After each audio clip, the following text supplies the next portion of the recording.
sirnaan seeraan Dr. Abiy mana kana keessa gaafa ba'uun isa barbaachisu bahuu qaba. Humnaan taa'uu qaba jennee naman. Abbaan barbaade garuu har'a Oromoo waan ta'eef dhufee waan as galeef humnaan abiddatti qabsiiseen baasa yoo jedhe hinduuna malee hin gadhiifnu. Hinduuna malee.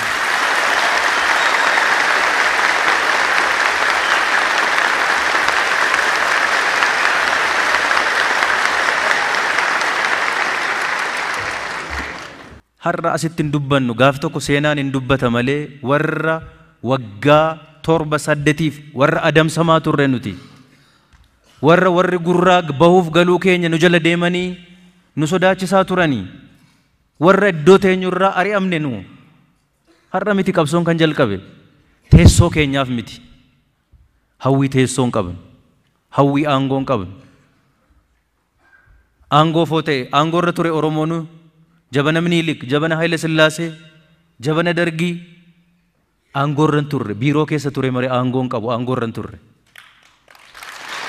Rakkoon isa waajjira keessa taa'a.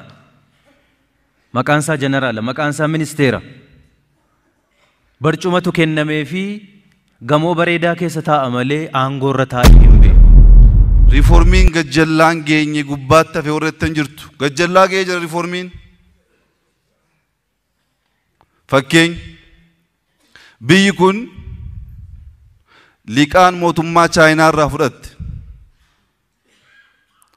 gara biliyoona 27ti. Liqaa tattamaan kaffalamu irraa fakkeenyaaf baabura fudhannu. Baaburri asii amma Jibuutii jiru waggaa waggaatti miliyoona 400 doolaara kaffaluu qabna Chaayinaadhaaf. Waggaa waggaatti. Waggaa 10 waan dhumuuf. Akkaataa kanaan hin ta'u liqaan kun dogongoraa. Hubannoo gahaa osoo hin qabaatiin liqeeffanne waan ta'eef sirreessaa jennee amma waggaa 38tti waan deebisneef waggaatti doolaara 98 miliyoona 98 duwwaa kaffalla. Baafur keessa. Gaaffiin Oromoo hin deebine kan jedhu dhugaadhanus gaaffiin Oromoo deebi'ee jira. Nutis deebisne irra jennee hin laallu. Inumaayyuu waan Oromoon ganamaa qabee itti iyyaa ture, itti gatii kaffalaa ture, hin tuqne yoo jennetu deebii ta'uu danda'a. Namni nu hordofeen wajjin deemuudha adeemu boolla ofiin itti awwaalamu qotachaa jira jechuudha. Kana walumaan laalla. Walumaan laalla. Tooftaatti adeemaa jirru kana akkaataa kamiin sabni hubatee obsee nu eeggataadha rakkoon malee waa'ee mo'icha Oromoof biyya kana jijjiiru tokkoomsuun waan dhufatti hin deebi'u. Fakkeenyaaf gaaffiin Oromoo inni hangafaaf inni guddaan isa hojjechuu baanne illee baroota 4-5 darban kana keessatti Oromoon sagalee tokkoon kan inni boohaa fi ture gaafataa ture. Afaan mana hidhaa afaan Oromoo ta'eera. Afaan mana hidhaa afaan Oromoo ta'eera jechuun ilmaan Oromoo mana hidhaa guutanii jiruudha. Mana hidhaa keessatti dararamanii jiruudha. Daangaadhaa hanga daangaatti, xinnaadhaa hanga guddaatti Oromoon kan inni gaafataa ture. Gaaffii guddaadha kun. Gaaffiin siyaasaa inni biraa kan inni deebi'uu danda'u dura namni sun sabi sun akka namaatti mirga uumamaa fi mirga kennaa yoo qabaateedha gaaffiin isaa inni kan deebi'uu kan danda'u. Ituu sansalannii fi funyoon irra jiru gaaffii biraa deeffachuu hin danda'u. Deeffachuu hin danda'u otoo hin ta'in gaafachuu iyyuu hin danda'u. Hidhaarraa walii kun, hidhaarraa nama hiikuun isa jalqabaati. Ani uummata Amboo wajjin mari'achuu baay'een jaalladha. Jaarsoliin Amboo afaan koo keessaa osoo hin bahin fuula koorraa nyaara koorraa dubbisuu waan danda'aniif jiraa wajjin waa'ee siyaasaa keessattuu bara rakkoo sana mari'achuun na gammachiisa. Ishee kanas walii gallee irraan see waliin gallee jechuudha. Ammas Amboon New Yorkidha. Irraan deebi'a. Ani Amboo Niiwoorkii kanan jedhe waa'ee aspaaltiif miti. Gaaffiin Amboo gaaffii aspaaltiin turre.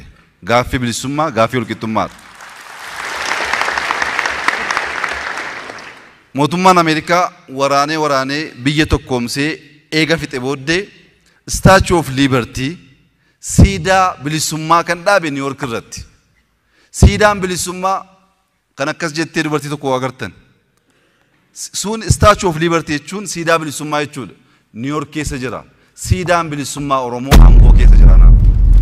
Garummoon dogoggorre jechuun hin danda'amu. Badiin raawwanne jechuunis immoo hin danda'amu. Murtiin kun murtii siyaasaati. Oromoo bilisoomsuudhaaf dura hidhaarraa hiikuun achi jalqabuu qabaadha. Namni mana hidhaadhaa ba'e 3,000 haa ta'u 10,000 haa ta'u isa miti dubbiin.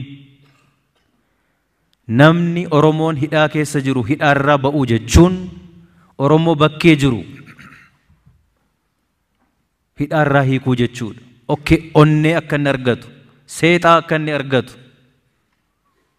taasisuu jechuudha. Waa'ee Finfinneetti yaadaa jirtu waa'ee urbanization lammaan waan deebiseef hin deebisu hunduu hin deebi'a yeroo isaatti waan ta'uuf hin jiru. Hin shakkinaasa. Balbala keessan banaa qofaa keessan hin dandeessani yaadichi baay'ee gaariidha. Balbala akka ODP kan bane paartiin tokko Addawaawii keessattis Addawaawii alaas biyya kana keessa hin jiru.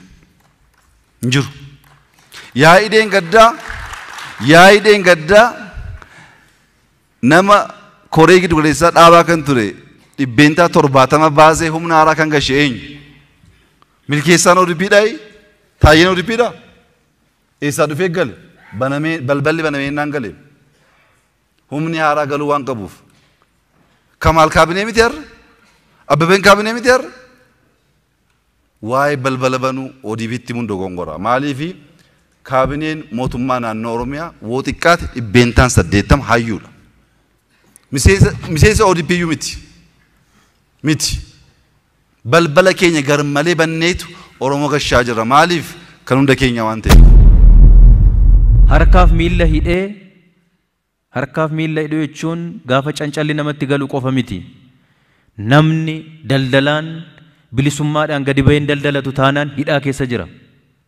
Hayyuun waan sammuun isaa yaadu gadi baasee dubbachuudhaaf barreessuudhaaf mirgan qabu bilisummaan qabu taanaan mana hidhaa keessa jira.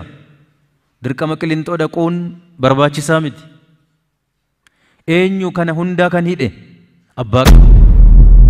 Mariin kun dhaabbilee biraa dhaabbilee jaarmiyaalee maqaa Oromootiin ijaaraman abaaruu fi kan jette baay'ee dogongorte. Eebbisuuf, gorsuuf, karaa agarsiisuuf.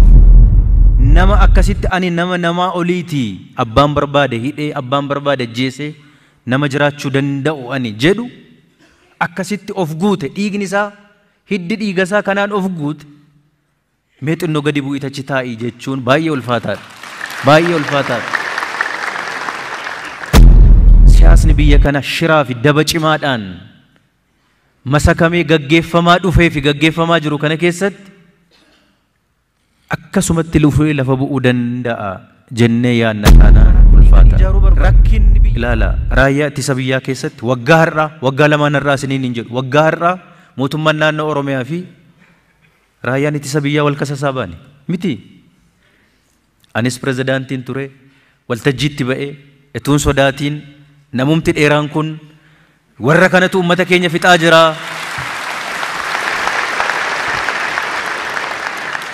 Uummata keenya kan dararaa jiru, uummata keenya kan nu harkatti fixaa jiru. Diina fagoo miti raayyuma kanaa jenneetu miti kan kasasaa baane, himataa baane. Eenyuun ni manne nuti. Masaraa kana isiniinis dabalatee walumaan galle har'a.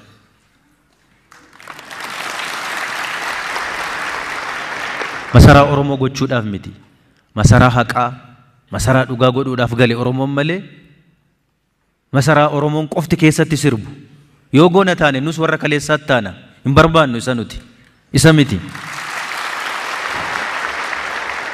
Yoo seeraan ta'e, filannoon yoo ta'e, sirnaan, seeraan Dr. Abiy mana kana keessaa gaafa ba'uun isa barbaachisu bahuu qaba.